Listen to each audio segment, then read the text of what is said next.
simulation ever. I'm going to simulate Cross Portugal. Trans Portugal actually is the name of the race. This is 600 miles, 900 kilometers across Portugal, a lot of climb. We miss a lot of stuff because we didn't do anything.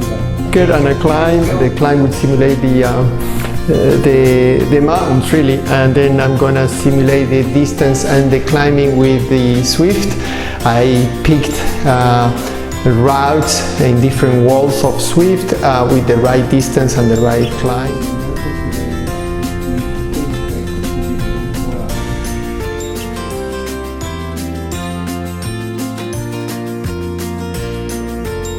About 2 weeks ago, actually, I was on a run. I was just running, and suddenly I thought I should do Trans Portugal. This was a race that I was about to do 2 weeks ago, 3 weeks ago.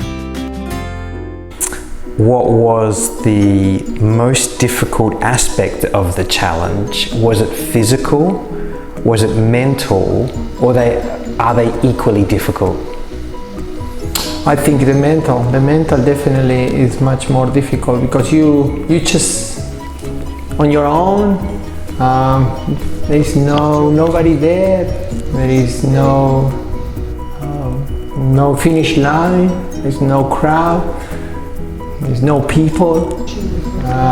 So it feels much harder because you just on your own. Although it's on your house, the comfort of your house, of course, brings some, an easy aspect of it. But still, it's like, why am I doing this, right? Your mind is like continuously asking, why are you doing this?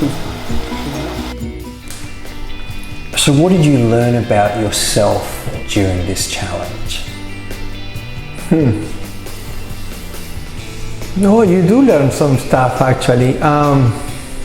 Surely in every race you learn something about yourself. Yeah. There was one day in particular. It was the 7th day, the one before last, where I had to climb the hardest mountain. I think it's called Untitled Chapter. And this was at the end. After 5 hours of biking, I had to go up, and I knew this was going to be hard, and I only had 10 miles to go. And so I started climbing, and after 10 minutes I said, no, nobody's watching, so I'm just gonna go down. I'm gonna finish the 10 miles. And I actually literally turned around and went down, and then after, I don't know, seconds, I said, no way, I'm going up again, and I did it. So I think the learning is that it matters when nobody's watching. It matters much more, It matters to me much more than when nobody's watching. That's my lesson learned here. The short videos you created every day were great. I'm sure there were moments though that you didn't capture in those videos. So 2 questions for you. What were the darkest moments that you didn't capture? And what were the most enjoyable or funniest moments that you didn't capture? The darkest moment, the one I just mentioned of, going up on a hill and deciding, no, I'm not going to do it, and then going back.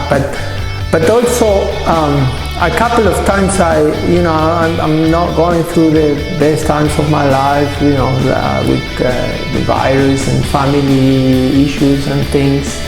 I cry a couple of times. I'm very emotional, and that's another thing I learned. I didn't learn that. I know I'm emotional, but I cried a couple of times. I was watching, at times I watch a little bit of TV, and I was watching something emotional, and I just cried, and that's the darkest moment. There were many funny moments. One time I dropped the Gatorade right here. I just drop it, and it's funny. I stopped, clean it, and then continue. Another funny moment. We use cream. Cyclists use cream And I did capture that one, and I removed it because I was putting my cream in my butt. But that was another funny moment. Yeah, and of course I went to the bathroom a couple of times. Not many times actually, but yeah, I didn't capture any of that. So at the beginning of the year in January, you completed the Houston Marathon in a personal best time. Right. At the beginning of April, you did the home edition of Ironman Texas 70.3. Yes. That was originally scheduled for Galveston. Yes. At the end of April, you did the home edition of Ironman Texas, the full Ironman. Right. You also did the home edition of the Boston Marathon. Yes. So what was different about this challenge and why? What was different about this challenge is the number of days. The other ones were 1 day, a few hours. This was 8 days, consecutive days, every day at 3:30 in the morning, up, and the same story, and keep it going. It was long and tedious and hard every day, and it's easier to finish something that you start and you finish, and then you go to bed and you eat. And this one was not like that. It was every day, going and going and going. That was the different part, and 8 days is a lot. So after day one, my body would hurt. But what part of your body hurt the most during the challenge? Every cyclist knows what hurts. It's your butt. So. Surely waking up at 3:31 a.m., 4:40 a.m. I saw the times on the clock on the bedside table. Yeah. That's waking up that way every day. That's tough, especially when your body starts to get tired and when it starts to hurt. So, what kept you going for 8 days? Yeah, I usually wake up at 4:45 exactly every day and to ride a bike. And honestly, getting up at 3:30 was harder, much harder. What kept me going is the decision that I was going to do it. And once I make a decision, I just go do it. And yes, it was hard, and at times I was wondering why, but I did it. And one day goes the next one and the next one, and then you just keep going. And that's why I really just did it every day. My last question is a pretty obvious question. So what's your next challenge going to be? My next challenge? Assuming Andrea will allow me to do one. Actually, my next challenge is to run faster than ever. I'm going to participate in a corporate challenge. Some companies will used to have a competition and face-to-face really, and because of COVID it's not possible, so they're going to do it virtually, so the people is going to capture their time virtually. So I'm going to run the different disciplines. There's 100 meters, 200 meters, 400 meters, 600 meters, all the way to 10,000 meters, and I just sign up for all of them. For everyone watching, what message would you like to leave with them? The message is the message of motivation again, the message of everything is possible.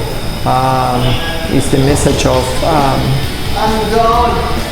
no matter what the conditions, things are, there is always a way, and we are very adaptable, or we should become very adaptable, and no matter what things come on our way, we should find ways to do it. I hope people start getting more active, get out of the couch, get out of the phones, and live their life in a more active way. I hope I'm inspiring them somehow to do that, and just start one step at a time. As I said before, one step at a time. I started running 2 miles. I could barely do it. Then I ran 3, then I ran 5, then 10, and so on and so forth. So I hope people get inspired by this and start somewhere. It doesn't matter where it is, and it doesn't matter the destination. What matters is the journey. The memories come from the journey. So it comes from the friends you make on the way, the stories you make in the way, the memories you capture, and if you accomplish that, that's life. That's pure life, and that's what I want to get out of it. So last thing, finish this sentence for me. Fernando Lopez is... I don't know, say that again. Fernando Lopez is... I was thinking an endurance individual, but no, that's so superficial. I'm just another human being. I just have tenacity, I have, the grit, I have the motivation to out of somewhere. Fernando Lopez is, I need to think about that.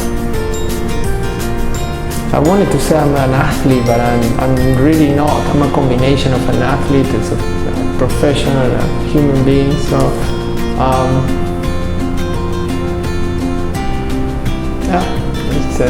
Fernando Lopez is just another good guy. That's what I would like to say. So Fernando Lopez is just another good guy. Scared about this one. How do you calm down? All right, are you ready?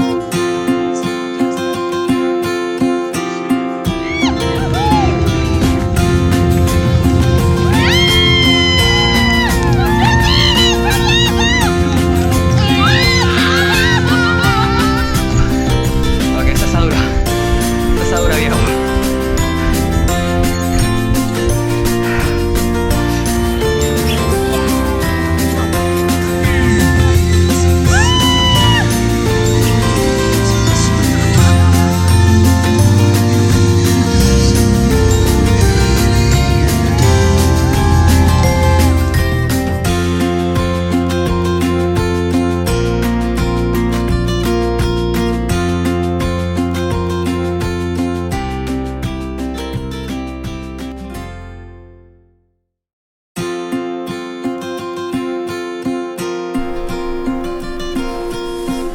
Okay, shit, no, I know.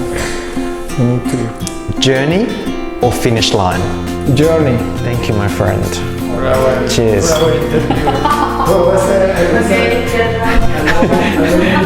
You know the responses to the questions will get better as the session goes on. You're right, I needed the one. Triathlon or mountain biking?